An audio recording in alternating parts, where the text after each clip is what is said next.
अस्सलामुअलैकुम, नमस्कार, आदाब। मैं हूं आपका दोस्त निहाल अख्तर पयामी और आप देखना शुरू कर दिए हैं गांव मोहल्ला।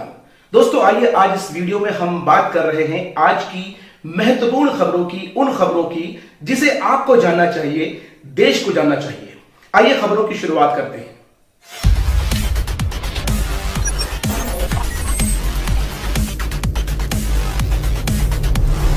हर बार की तरह इस बार भी मोदी जी अपने मुकर्ररा वक्त पर देश को संबोधित किया। उन्होंने कहा था कि हम 8 बजे देश को संबोधित करेंगे और देश के सामने मन की बात रखेंगे।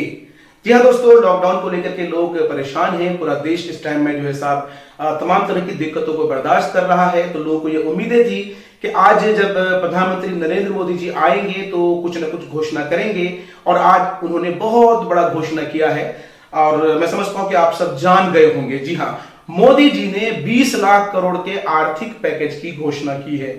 20 लाख करोड़। अब आप घर बैठकर कैलकुलेटर लेकर जो जीरो होंगे ना 20 लाख करोड़ में, वो निकालने शुरू करिए।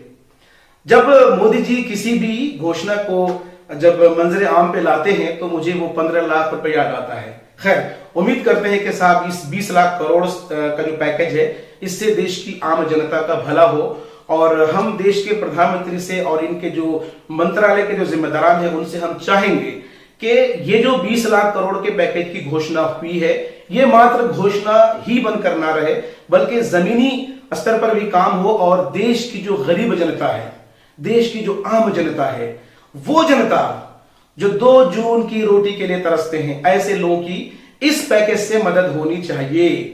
ना कि सरकार के जो दामाद लोग हैं, आप समझ सकते हैं किन की बात कर रहा हूं, ऐसे लोगों को फायदा नहीं पहुंचना चाहिए। हालांकि मोदी जी के इस घोषणा के बाद सोशल मीडिया पर, खासकर फेसबुक और ट्विटर पर जो कमेंट्स उनकी झड़ी लग गई है, तमाम तरह लोगों ने तरह तरह के सवाल किए हैं। कुछ लोगों ने तो यहां तक कह दिया है कि इसे मैं शायद बयान नहीं कर सकता हूं, लेकिन फिर भी हम उम्मीद करते हैं कि ये जो घोषणा है ये 15 लाख के चुनावी वादे के तरह नहीं होंगी, बल्कि इसका फायदा सीधे सीधे आम जनता को पहुंचेगा। मैं साथ ही साथ ये भी कहना चाहूंगा इस वीडियो में कि देश के जो हमारे राष्ट्रपिता महात्मा गांधी, उन्होंने कहा था कि हिंदुस्तान की तरक्की आप चाहते हैं, अगर आप चाहते हैं कि हिंदुस्तान तरक्की करे, अगर आप चाहते हैं कि हिंदुस्तान अग्रसर हो, तो आपको सबसे पहले देश के उस शख्स को तलाशना होगा, उसकी मदद करनी होगी जो गांव में बसता है, और गांव का वो सबसे निचले तबके का इंसान जहां तक सरकार की मदद नहीं पहुंचती है। ऐसे लोगों की अगर आप मदद करते हैं तो आप ये समझिए कि आपका राष्ट्र जो है अग्रसर की ओर है, तरक्की की ओर अग्रसर कर रहा है। जैसे ही मोदी जी ने 20 लाख करोड़ पैकेज की घोषणा की, वैसे ही गोदी मीडिया, जी हां, वो मीडिया जो कल तक तबलीगी जमात को कोस रहे थे, उनको तो साहब, उनके लिए तो आपको क्या बताऊं, मेरे पास अल्फाज नहीं हो रहे हैं। उनकी खुशी का ठिकाना नहीं। कह रहे थे कि साहब हिंदुस्तान की तारीख में आजादी के बाद पहली बार इतने बड़े पैकेज की घोषणा की गई है। अब वो हराम के पिल्लो, तुम्हें बताना चाहूंगा सालो, क्या हिंदुस्तान की आजादी के बाद कभी कोरोना जैसी महामारी हुई है? न सिर्फ हिंदुस्तान में बल्कि पूरी दुनिया में क्या ऐसी कोई महामारी इस तरह की हुई जिसमें पूरी दुनिया इसके लपेटे में आ गई हो? मीडिया का काम होता है चीजों को स्पष्ट रूप से रखना, दलाली, चमचागिरी और सरकार की वाहवाही करना नहीं। हम स्वागत करते हैं मोदी जी के इस पैकेज का, लेकिन घोषणा कर देने से सिर्फ नहीं होगा, बल्कि अब मीडिया की यह जिम्मेदारी बनती है कि आप सरकार के साथ, सरकार से यह सवाल करिए कि साहब ये 20 लाख करोड़ पैकेज की जो घोषणा हुई है, इन पैसों का इस्तेमाल किन किन जगहों पर होगा, क्या इससे जो गरीब तबका के लोग हैं उन्हें फायदा होगा। आपको बता दें, इसी खबर में हम दूसरी खबर जोड़ते आगे जा रहे हैं। राहुल गांधी जो कांग्रेस के नेता हैं, कभी कांग्रेस के राष्ट्रीय अध्यक्ष हुआ करते थे, उन्होंने मोदी जी के भाषण से पहले अब देश को संबोधित किया और अपने संबोधन में उन्होंने कहा कि मजदूरों को घर तक पहुंचाने की माननीय पीएम महोदय घोषणा करें। राहुल ने अपने भाषण में कहा कि इस वक्त पूरे देश के अंदर जो प्रवासी मजदूर हैं, लॉकडाउन की वजह से जो जहां फंसे हुए हैं, वो बेचारे, उनके हालात बहुत बुरे हैं। वो 2 वक्त की रोटी के लिए तरस गए हैं। ये अलग बात है कि वो जब यहां आ रहे हैं तो उनमें से कुछ एक लोगों को कोरोना पॉजिटिव पाए जा रहे हैं, तो उसको लेकर सियासतें शुरू हो गई है। हालांकि सियासत करने की जरूरत नहीं है। इस वक्त पूरे देश के अंदर जहां जहां मजदूर भाई फंसे हुए हैं, उनके हालात बहुत बुरे हैं, बहुत बुरे हालात हैं।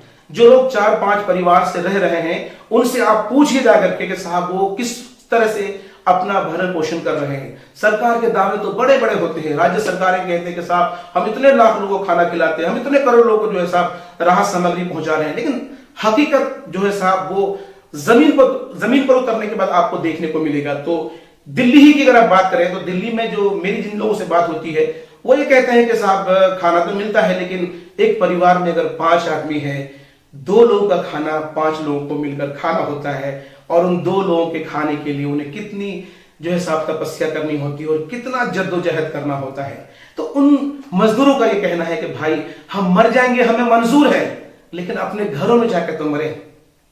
तो राहुल गांधी ने देश के प्रधानमंत्री से कहा कि साहब अपने संबोधन में आप जो प्रवासी मजदूर हैं उन्हें वापस लाने की बात करिए। आपने सुन लिया मोदी जी को, लगभग 33 मिनट की अपने भाषण में उन्होंने किन बातों को की ओर जो है उन्होंने इशारा किया। हालांकि मोदी जी के स्पीच के बाद बड़े पैमाने पर भाई बॉलीवुड में और जो दूसरे जो सियासतदान है उन्होंने साहब कमेंट्स करने शुरू कर दिए। दोस्तों सच्ची बात यह है कि हमारे देश की जो मीडिया है वो हकीकत को देश से छुपाती है।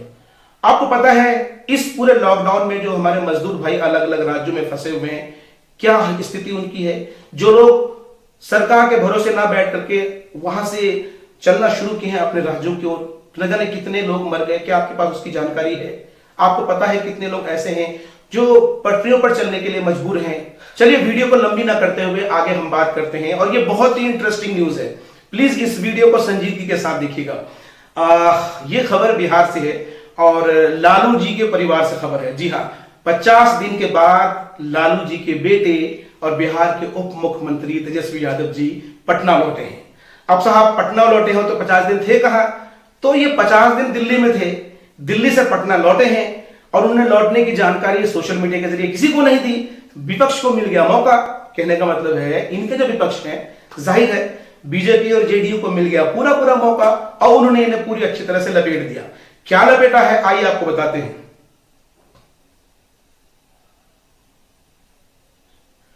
माफ कीजिएगा, 50 दिन नहीं बल्कि 55 दिन। आरजेडी नेता तेजस्वी यादव के करीब 55 दिनों बाद राजधानी पटना आते ही बिहार की सियासत गर्मा गई है। लॉकडाउन के बीच नेता प्रतिपक्ष तेजस्वी यादव के बिहार वापस लौटने पर विरोधी दल नेताओं ने निशाने पर लेते हुए क्वारंटीन होने की सलाह दी। जी हां, विपक्ष का कहना है कि भाई रूल्स तो सबके लिए बराबर है, कोरोना का जो रूल्स है सबके लिए है। अगर आप बाहर से आ रहे हैं तो आपको क्वारंटाइन सेंटर में तो जाना ही होगा। तो जेडीयू और बीजेपी वालों ने कहा कि भाई तेजस्वी यादव साहब आप घर के अंदर कैसे चले आए, आपको तो 21 दिन क्वारंटाइन सेंटर में रहना है। अब सुनिए आगे क्या होता है। बताया जाता है कि तेजस्वी यादव सोमवार की देर रात ही पटना पहुंच गए। राज्य सरकार ने लॉकडाउन के बीच ही वापस आने के लिए विशेष अनुमति उन्हें दी थी। मीडिया कर्मी से बातचीत में उनके बड़े भाई तेज प्रताप यादव ने कहा कि तेजस्वी यादव करीब 55 दिन बाद पटना लौटे हैं। अच्छा, बात यही खत्म नहीं होती है, बल्कि जेडीयू के एक नेता है जिनका नाम है अजय आलोक। उन्होंने ट्वीट करके कहा कि भाई वापस आने के बाद क्वारंटीन होना होता है, जांच करानी पड़ती है, पॉजिटिव या नेगेटिव 21 दिन तो आपको क्वारंटीन सेंटर में रहना ही होगा। यह आप पर भी लागू होता है क्योंकि यह कोरोना का नियम है। वो आगे लिखते हैं कि आप तो नेता प्रतिपक्ष हैं, अच्छा किया कि आप आ गए। साथ ही सवाल उठाते हुए कहा कि 3 दिन पहले तेज प्रताप जी ने कहा था कि तेजस्वी यादव दिल्ली में है, मैं यहां हूं, उसी की बेचैनी मच गई क्या? क्वारंटीन होने को लेकर जेडीयू नेता ने हिदायत देते हुए कहा कि खुद से करिए, नहीं तो कानून अपना काम करेगा। बात यही नहीं खत्म होती है, बल्कि उनके तरफ से यह भी इल्जाम लगाया गया, बल्कि बीजेपी के नेताओं ने भी कहा कि साहब जब जब बिहार पर आपदा आती है तब तब तेजस्वी यादव जो है साहब वो यहां से कल्टी मार लेते हैं। उन्होंने हवाला दिया कि साहब चाहे सैलाब का मौका हो, चमकी बुखार का मौका हो, या फिर ये जो मौजूदा स्थिति है, यानी उनका ये स्पष्ट रूप से कहना है कि जब जब बिहार पर आपदा आई है, विपदा आई है, बिहार के जो विपक्ष के नेता हैं तेजस्वी यादव जी, वो उस बीमारी के या उस आपदा के आने से पहले कल्टी मार लेते हैं। तो इस तरह के इल्जामात उन पर लगे हैं। हालांकि इन इल्जामों पर तेजस्वी यादव के बड़े भाई तेज प्रताप ने जबरदस्त प्रहार किया है और जबरदस्त तरीके से उन्होंने प्रतिक्रिया दी है। खैर बहरहाल अब हम बात करते हैं अगली न्यूज की।